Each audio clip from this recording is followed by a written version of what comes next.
Yo, salut les techos, c'est Mickaël de tech2tech.fr. Aujourd'hui, vidéo un petit peu spéciale puisque c'est une vidéo que j'ai tournée il y a quelques semaines. On est parti à Bratislava avec mon pote Youssef pour la conférence de presse E7. E7, c'est une entreprise qui propose des solutions de sécurité informatique pour les professionnels et les particuliers, notamment l'antivirus Note 32. À l'occasion de ce voyage, on a appris plein de choses. On a visité un virus lab, on a également interviewé des gens de chez E7.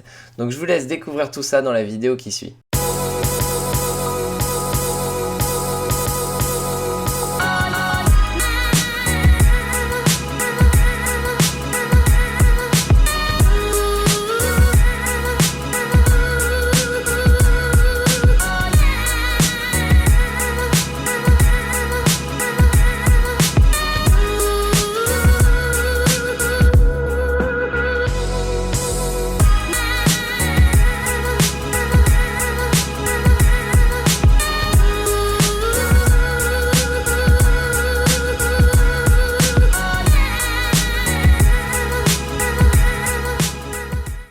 Et enfin, dans la soirée, on est arrivé au Lab d'E7, donc en plein cœur de Bratislava. Donc on a passé un peu de temps avec les ingénieurs qui nous ont expliqué comment ils fonctionnaient. Donc là, c'était assez tard, donc il n'y avait pas grand monde, mais malgré tout, ils travaillent quand même en 24/7. Il y a toujours quelqu'un pour superviser, pour alerter et pour détecter de potentiels virus ou attaques. Donc ils sont équipés d'écrans de supervision qui va leur permettre de voir le ratio d'infection dans le monde, mais également l'état des mises à jour de leurs clients E7, donc des antivirus. Et suite à ça, ils vont pouvoir détecter des comportements anormaux et réagir en fonction du type d'attaque. On peut voir que chacun des ingénieurs sont équipés de 2 PC. En fin de compte, il y a un PC qui est sur le réseau des 7, donc pour le travail standard, et il y a un PC qui est hors réseau, ou en tout cas hors réseau des 7, qui va leur permettre d'analyser les virus, de faire des tests et de ne pas infecter le réseau E7. C'est un petit peu comme ce que je fais dans les machines virtuelles, mais ils le font certainement bien mieux que moi. Et ensuite, on est allé au rooftop, et là, je vous laisse profiter.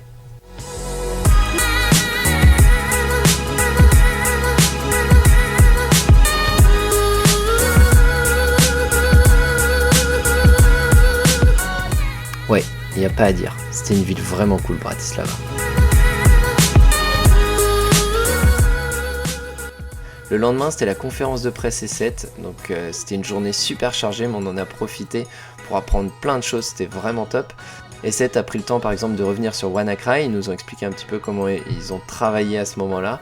Ils sont revenus également sur Industroyer, un malware qui a provoqué un blackout électrique en Ukraine. Le malware a attaqué le réseau électrique ukrainien en plein hiver. Alors pourquoi l'Ukraine? Certainement parce que c'était plus simple en Ukraine, mais surtout on peut se demander si cette attaque n'était pas un test pour une attaque de plus grande envergure par exemple, et donc là pour le coup ça fait vraiment flipper. Et un petit peu plus tard dans la soirée, on en a profité pour faire quelques interviews. On a pu interviewer Robert Lipovski, qui est responsable des analyses de malware chez E7. Il gère une équipe d'ingé spécialisée dans l'analyse de malware. On a interviewé le CTO, donc Juraj Malcho, et le cybersécurité leader qui est Benoît Grunemwald. L'interview de Juraj et de Robert l'ingénieur arriveront un petit peu plus tard sur la chaîne. Par contre je vous laisse profiter dès maintenant de l'interview de Benoît Grunemwald. On a dû sous-titrer la vidéo parce qu'en début de vidéo le son est vraiment pas très bon, on est dans un café, mais je vous laisse quand même profiter de la vidéo. Si vous avez des questions, n'hésitez pas, les commentaires sont là pour ça, et si ça vous a plu ce type de concept, n'hésitez pas à vous abonner, on n'hésitera pas à refaire ça. Voilà, je vous dis à très bientôt, ciao ciao.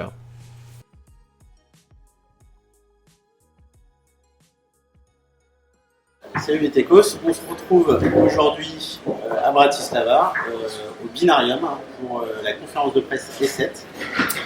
On a vu plusieurs présentations déjà ce matin. On se retrouve donc maintenant avec Benoît Grunemwald, qui est le Chief Operation Officer France, le chef des opérations France, chez E7, qui va se présenter un petit peu. Bonjour, donc je suis Benoît, cela fait 12 ans que je travaille pour Réseau France. J'ai occupé plusieurs postes et aujourd'hui chef Operation Officer. Je m'occupe à la fois des relations en interne avec les partenaires et les relations externes avec notamment les médias et les entreprises qui ont besoin de sensibilisation. Alors donc Benoît, une première question pour notre communauté. On aimerait savoir quels sont selon toi les produits essentiels aux industries cultives, comme hier ou alors industries du digital qui existe chez ESET. L'avantage des produits EZ, c'est que nous n'avons pas de produit vertical spécifique. Notre légèreté et notre capacité à être configuré vraiment finement nous permet de nous adapter à toutes les industries.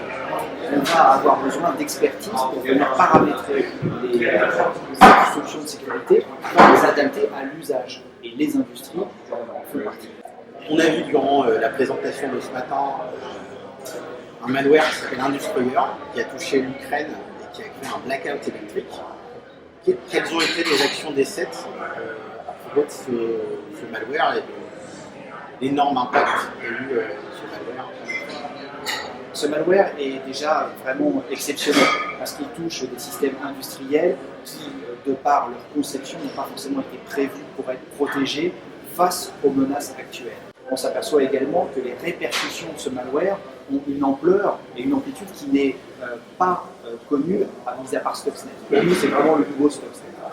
Ensuite, la partie analyse, et c'est vraiment là où on intervient globalement, la partie analyse se fait non pas avec un ou deux chercheurs, mais vraiment avec nos 13 laboratoires dans le monde. Et on va participer, regarder les tenants, les aboutissants, parce que dans un monde globalisé, les menaces le sont également.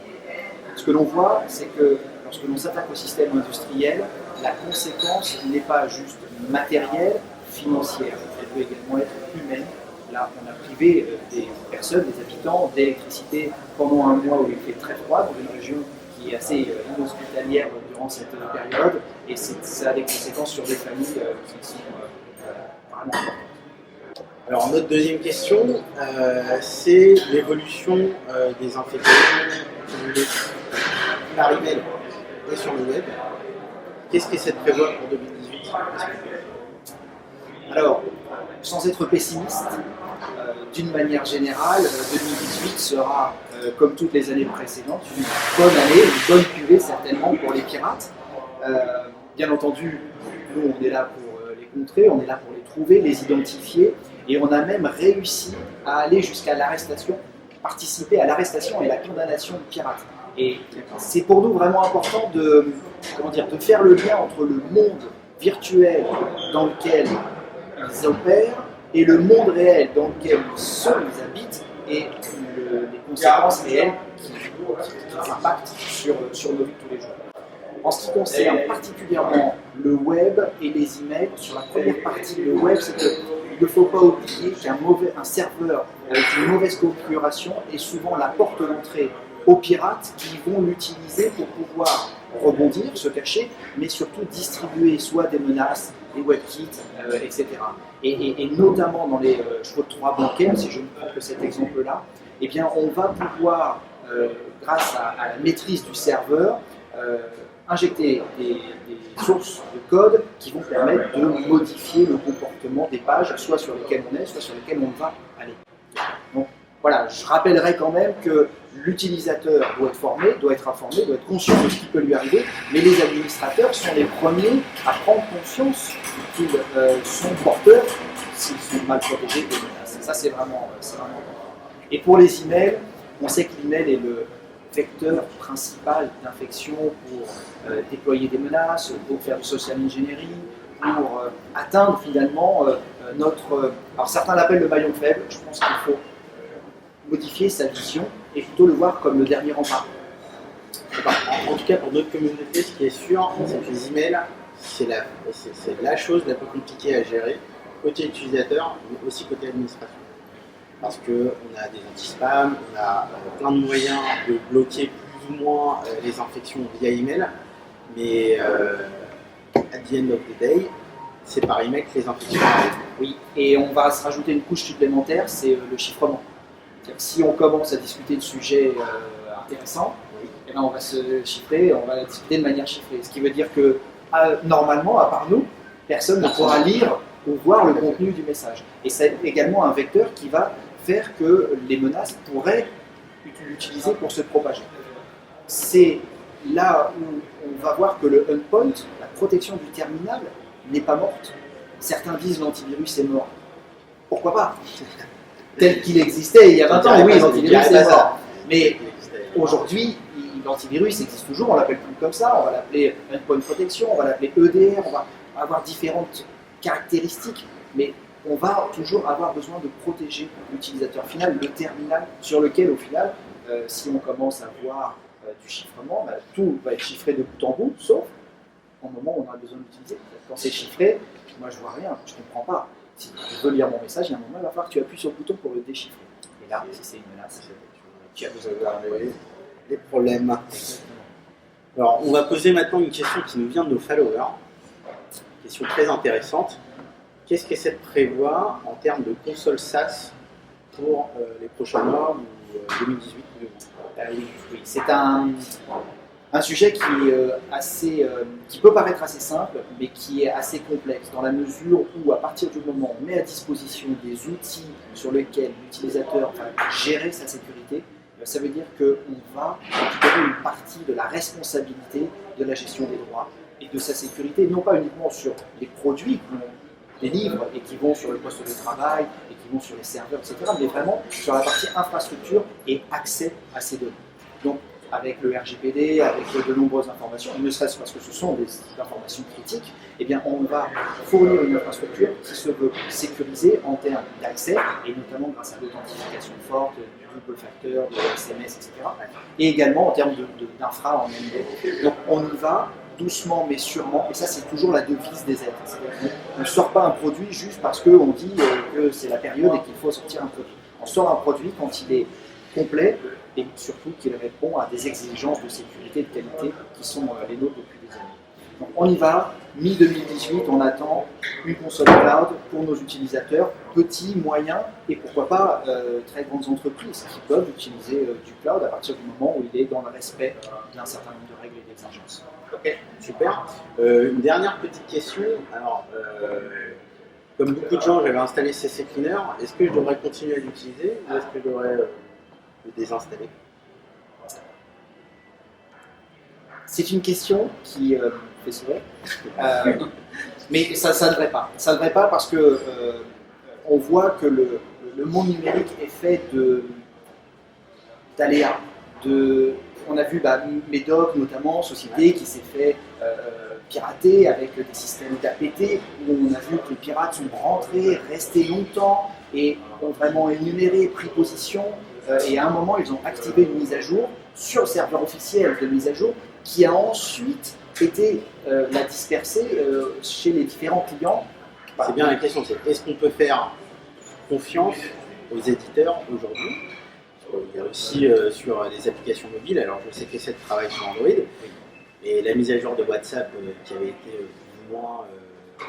Alors les fake applications, donc tu vas dans le store, tu trouves une application, il y a quelqu'un qui utilise le logo. Et alors sur Google, l'avantage c'est que tu as un certain nombre d'indicateurs, et c'est comme le phishing, c'est comme le social engineering, tu as un certain nombre d'indicateurs auxquels les utilisateurs doivent être sensibilisés. C'est aussi notre travail, on a beaucoup d'actions de sensibilisation, et qui vont te permettre de détecter si ça ressemble ou pas à un phishing ou une arnaque.